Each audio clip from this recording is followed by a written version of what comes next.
बिस्मिल्लाहिर्रहमानिर्रहीम। अस्सलाम वालेकुम। आप देख रहे हैं अलिफ न्यूज़ और मैं हूं आपके साथ माजिद अली। शामिल करते हैं पाकिस्तान और दुनिया भर से ब्रेकिंग न्यूज़ हेडलाइंस। भारतीय फौजी भी किसानों के एहतजाज का हिस्सा बनने लगे। गैर मुल्की मीडिया की रिपोर्ट के मुताबिक भारतीय किसानों का दिल्ली चलो मार्च जारी है, जिसका काफिला वक्त के साथ साथ बढ़ता जा रहा है। मोदी की पॉलिसियों से नाला भारतीय फौजी अफसरान भी एहतजाज पर उतर आए हैं और हाजिर सर्विस भारतीय फौजियों की बड़ी तादाद किसानों के दिल्ली चलो मार्च में जोग दर जोग शामिल होने लगे।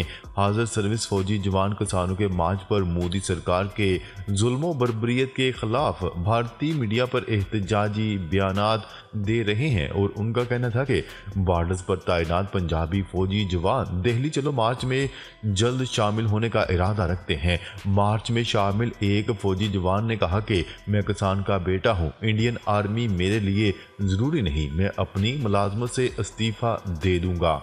जवान का मजीद कहना था कि और छुट्टी पर आए हुए मेरे साथी फौजी जवान इस मार्च में बड़ी तादाद में शामिल हैं और जब तक एहतजाज जारी रहेगा हम इस मार्च का हिस्सा रहेंगे। भारत में इंसानी हकूक की बदतरीन पामाली के दौरान इंटरनेट और कम्युनिकेशन सिस्टम मुकम्मल तौर पर बंद कर दिया गया। जवान का मजीद कहना था कि बॉर्डर के बजाय भारत के अंदर अपने ही शहरी किसान मारे जा रहे हैं। दिल्ली चलो मार्च को रोकने के लिए जितना मजबूत बॉर्डर मोदी सरकार ने बनाया है, इतना मजबूत तो हमसाया मुल्क के साथ भी नहीं बनाया गया। खबर के अगले हिस्से में बात करते हैं। भारतीय वज़ीर-ए-आज़म नरेंद्र मोदी पूजा करने समंदर की गहराई में पहुंच गया। आइंदा इलेक्शन में अपने वोटरों को लभाने के लिए भारतीय वज़ीर-ए-आज़म नरेंद्र मोदी पूजा करने समंदर की गहराई तक पहुंच गए।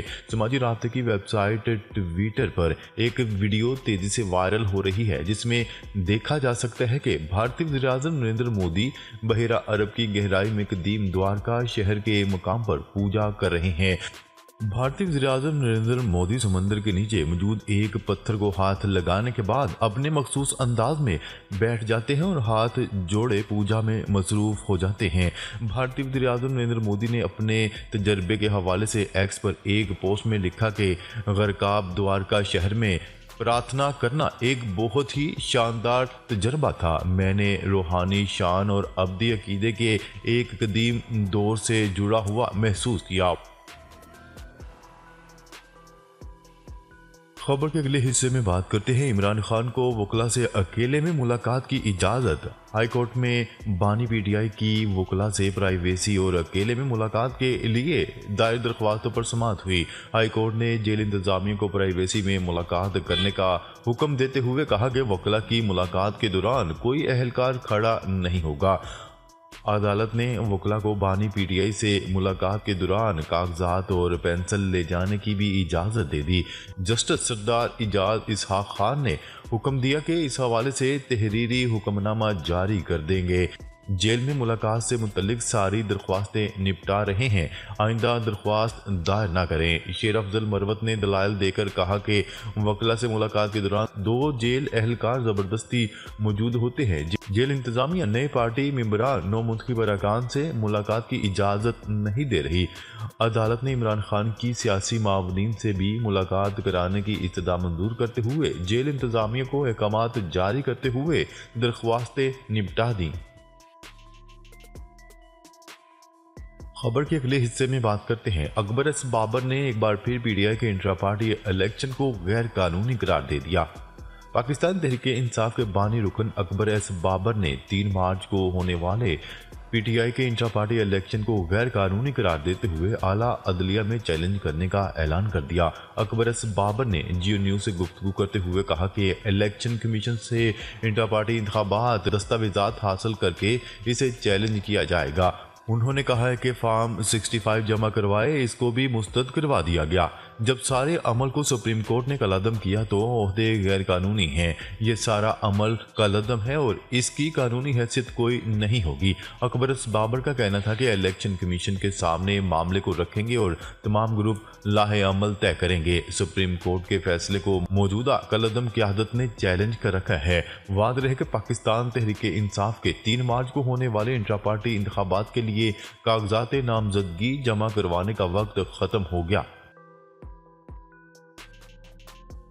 खबर के अगले हिस्से में बात करते हैं गजा जंगबंदी और यरगमानियों की रिहाई के लिए हमास इसराइल मुज़ाकरात कतर मेजबानी करेगा।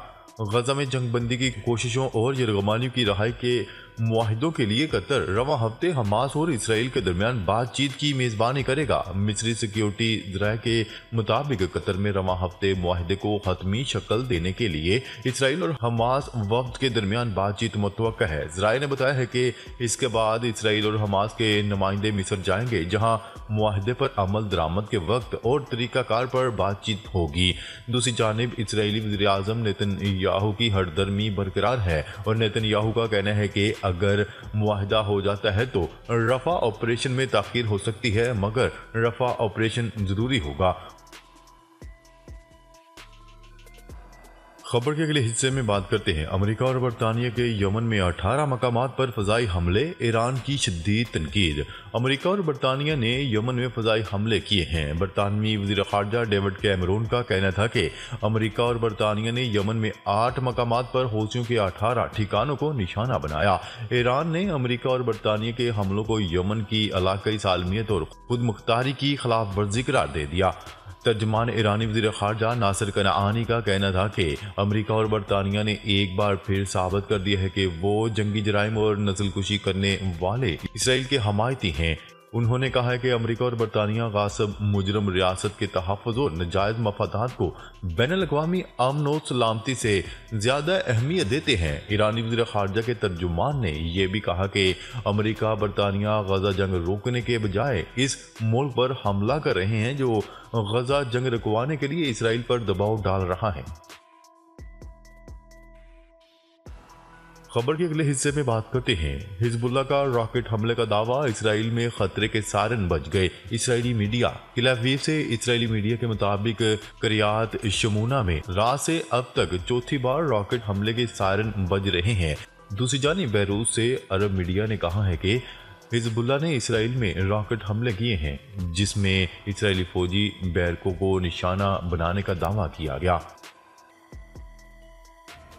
खबर के अगले हिस्से में बात करते हैं गजा में जंगबंदी कैदियों से मुतल्लिक बातचीत अहम मरहले में दाखिल। अमेरिका ने दावा किया है कि गजा में जंगबंदी और कैदियों के तबादले से मुतल्लिक बातचीत अहम मरहले में दाखिल हो चुकी है। व्हाइट हाउस के कौमी सलामती के मशीर जैक सैलोन का कहना था कि इसराइल, मिस्र, कतर और अमेरिका ने आर्जी जंगबंदी का ऐलान करने के लिए कैदियों के मुआहिदे के बुनियादी निकात पर समझौता कर लिया है। ये मुआहिदा बातचीत के आखिरी मराहल में है। कतर और मिस्र के दरमियान हमास के साथ बिला वास्ता बातचीत होनी चाहिए। जो बाइडन ने अभी तक रफा ऑपरेशन के हवाले से इसराइल का मंसूबा नहीं देखा है। दूसरी जानिब यरगमानी की रिहाई से मुतल्लिक मुज़ाकरात के हवाले से इसराइली मीडिया का कहना है कि पेरिस में होने वाली बातचीत में 40 यरगमानियों की रिहाई के बदले गजा जंग में 6 हफ्तों के वक्फे और सैकड़ों फ़लस्तीनी कैदियों की रिहाई का मुआहिदा होने का इम्कान है। अमेरिका माह रमज़ान से पहले गजा से मुतल्लिक मुआहिदा करवाना चाहते हैं। वाज़ेह रहे कि 7 अक्टूबर से अब तक गजा में जारी इसराइली फ़ौज की इंसानियत सोच कार्रवाइयों में 29,606 फ़लस्तीनी शहीद जबकि 69,737 से ज़ायद ज़ख्मी हो चुके हैं। शहीद और ज़ख्मियों में निस्फ़ से ज़्यादा तादाद सिर्फ बच्चों और ख़वातीन पर मुश्तमिल है। खबर के अगले हिस्से में बात करते हैं रूस के खिलाफ मगरिब को ज्यादा जुर्रतमंद होना चाहिए। बरतानवी वज़ीर-ए-आज़म ऋषि सुनाक ने कहा है कि मगरबी ममालिक को रूसी असासाजात जब्त करने के बारे में मजीद जुर्रत का मुजाहिरा करना चाहिए, जो उन्होंने 2022 में यूक्रेन पर मुल्क के मुकम्मल हमले के बाद मुंजमद कर दिए थे। गैर मुल्की खबरसा इदारे की रिपोर्ट के मुताबिक एक इंटरव्यू में उन्होंने कहा कि यूक्रेन को तवील फासले तक मार करने वाले हथियारों, ड्रोन्स और गोला बारूद के साथ साथ दीगर इमदाद की भी मुसलसल ज़रूरत है। उन्होंने कहा है कि हमें रूसी जंगी मैशत को नुकसान पहुंचाने में ज़्यादा दिलेरी से काम लेना चाहिए और हमें सैकड़ों अरबों के मुजमिद रूसी असासों को जब्त करने में ज़्यादा दिलेर होना चाहिए। उन्होंने कहा कि अमेरिका ने यूक्रेन और यूरो अटलांटिक सिक्योरिटी के लिए जो कुछ किया, हमें कभी भी इसे कम नहीं समझना चाहिए। मैं इन पर जोर देता हूं कि वो इस हमायत को जारी रखें और मुझे यकीन है कि वो करेंगे। नाज़रीन, अब तक के लिए इतना ही। मज़ीद खबरें लेकर बहुत जल्द आपकी खिदमत में हाजिर होंगे। तब तक के लिए अपना ख्याल रखिएगा। अल्लाह निगहबान। हैं।